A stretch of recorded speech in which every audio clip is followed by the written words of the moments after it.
ان کے کارکنوں کو مارا گیا، ان پر فائرنگ ہوئی، ان پر پرچے ہوئے، عمران خان پر غداری کے مقدمات ہوئے، توہین عدالت ہوئی، توشہ خانہ میں انہیں نااہل کیا گیا، اور بہت کچھ ایک ڈیٹیل ہے بہت بڑی، جس کو ابھی مطلب آپ سمرائز کریں تو یہ 2022 ان کے لیے ٹھیک نہیں رہا تھا۔ آج عمران خان عباس بھائی، آپ نے جس طرح ان سے سوال شروع کیے پوچھنا اور مختلف ایشوز جن پر ہم پہلے بھی بات کرتے رہتے ہیں، تو آج بنیادی طور پر مجھے یہ لگ رہا ہے کہ وہ تھوڑا سا بہت زیادہ پہلے کی نسبت اوپن تھے، اور انہوں نے بہت سی چیزوں کا ذکر کیا جو پہلے غالباً نہیں ہوئی، جس میں انہوں نے پہلی بار میرے خیال میں جہاں تک مجھے یاد پڑتا ہے کہ ہم صحافیوں کے ساتھ جو سابق آرمی چیف تھے جنرل قمر جاوید باجوہ، ان کے ساتھ جو ان کی آخری میٹنگ تھی، وہ میٹنگ انہوں نے اس کو دہرایا کہ اس میں ان کے ساتھ کیا کیا باتیں ہوئی تھی ان کی۔ اور آج ایک بار پھر وہ یہ کہہ رہے تھے کہ میری کوئی ذاتی لڑائی نہیں تھی جنرل باجوہ کے ساتھ، میرا ایک اختلاف تھا اور وہ احتساب کا معاملہ تھا۔ اور پھر آج انہوں نے یہ بھی بتایا کہ یہ معاملہ تب شروع ہوا جب وہ ایکسٹینشن کا ٹائم تھا، اور ایکسٹینشن اور میں کہتا تھا احتساب ہو، تو اس ٹائم پہ یہ چیزیں سٹارٹ ہوئی۔ پھر اس کے بعد انہوں نے جو پہلے دہراتے رہے پاک افغان جو معاملہ ہے، پاک افغان پہ اس ٹائم جو سچویشن ہے کرنٹ، اس پر انہوں نے بات کی، اور انہوں نے کہا کہ یہ بہت برا ہو رہا ہے۔ اگر کوئی یہ سوچ رہا ہے کہ دہشت گردی دکھا کر آپ ڈالرز لے لیں گے اور ملک کی معیشت کو آپ استحکام دینے کی کوشش کریں گے، تو یہ محض جو ہے اپنے آپ کو دھوکہ دینے والی بات ہے۔ یہ وہی ریپیٹیشن کی طرف جا رہے ہیں جو جنرل پرویز مشرف نے اس ٹائم پہ کیا تھا، جس کا خمیازہ ہم نے 80,000 لوگوں کو شہید کر کے پورا کیا۔ تو اب وہ کہہ رہے تھے کہ دوبارہ اگر ہم اس طرف جائیں گے تو پھر ہمیں وہی نتائج بھگتنے کو ملیں گے۔ پھر آپ نے اس پر نجم سیٹھی کے حوالے سے وہ آپ اپنے ناظرین کو بتائیں کہ اس پر انہوں نے بڑا کرٹیسائز کیا، اور انہوں نے بڑی بات کی کہ یار یہ جو نجم سیٹھی کی تعیناتی ہوئی ہے، یہ بنیادی طور پہ اس رجیم چینج کے اثرات ہیں جو ابھی تک پورے ہو رہے ہیں، اور لوگ ایڈجسٹ ہو رہے ہیں، ایڈجسٹمنٹس کی طرف جا رہے ہیں۔ ملک کی کسی کو پرواہ نہیں ہے کہ ملک جائے، معیشت کس طرف جا رہی ہے۔ صرف اور صرف دو چیزیں ہیں، یا عمران خان کو مائنس کر دو، اور دوسرے نمبر پہ کچھ ایسا کر دو جس سے الیکشنز بھی نہ ہوں اور یہ حکومت جو ہے وہ قائم رہے اور چلتی رہے۔ تین اہم چیزیں جو ہیں اس ویلاگ کے اختتام پر میں آپ سے ڈسکس کروں گا، چھوٹی چھوٹی چیزیں۔ نجم سیٹھی کے حوالے سے سوال ہوا کہ راتوں رات ایک آئین تبدیل کیا گیا پاکستان کرکٹ بورڈ کا،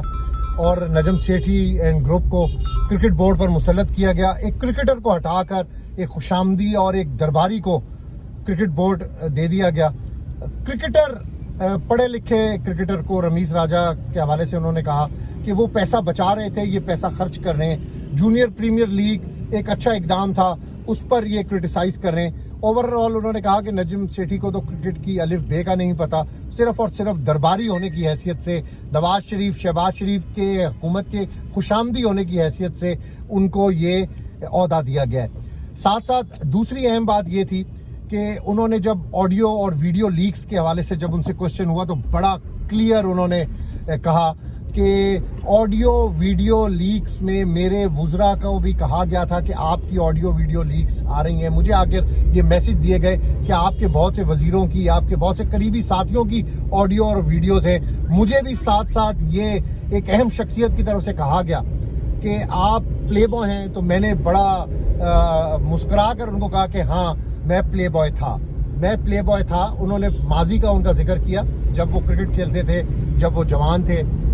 اور انہوں نے اس حوالے سے بڑا کلیئر یہ موقف دیا کہ مجھے اس میں کوئی شرم محسوس نہیں میں نے کی کہ میں انکار کروں کہ میں پلے بوائے ہوں یا نہیں ہوں۔ تیسری اہم بات انہوں نے یہ کی کہ ان صحافیوں کا بھی انہوں نے ذکر کیا، ان میڈیا گروپس کا بھی انہوں نے ذکر کیا جو اس وقت مہنگائی کے اوپر بات نہیں کر رہے، ملک کی معیشت کے اوپر بات نہیں کر رہے، صرف اور صرف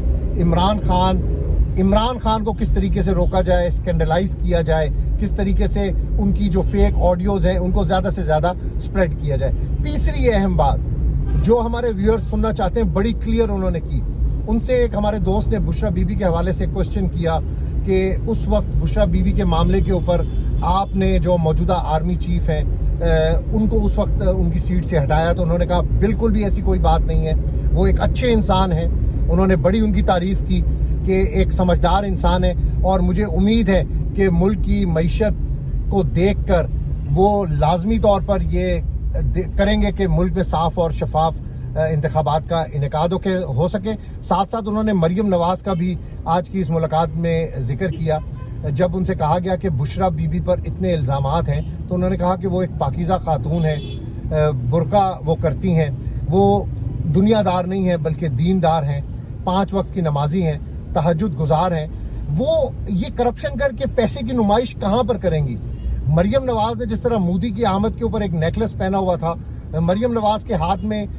ہزاروں ڈالرز کا جو بیگ ہوتا ہے، یہ نمائش ہوتی ہے۔ ان کو کرپشن کی کوئی ضرورت نہیں ہے کیونکہ انہوں نے نمائش نہیں کرنی، وہ تو گھر سے نہیں نکلتی، زیادہ سے زیادہ اولڈ ایج ہوم جاتی ہیں، یتیم خانے جاتی ہیں، یا پاگل خانے جاتی ہیں، یا لنگر خانے جاتی ہیں تقسیم کرنے کے لیے ان لوگوں میں جو مستحق ہیں۔ تو 3 باتیں آج بڑی کلیئر کی ہیں۔ 2023 کی یہ پہلی ملاقات ایک اہم ملاقات رہی جس میں عمران خان نے 1 گھنٹے میں تمام سوالات کے جوابات دیے، اور انہوں نے کہا کہ 2023 میں عام انتخابات ہوں گے۔ دوبارہ سے ریپیٹ کروں گا، انہوں نے کہا کہ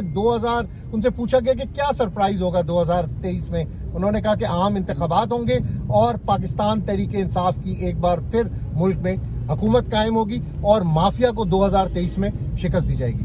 اجازت دیجیے گا، اللہ حافظ۔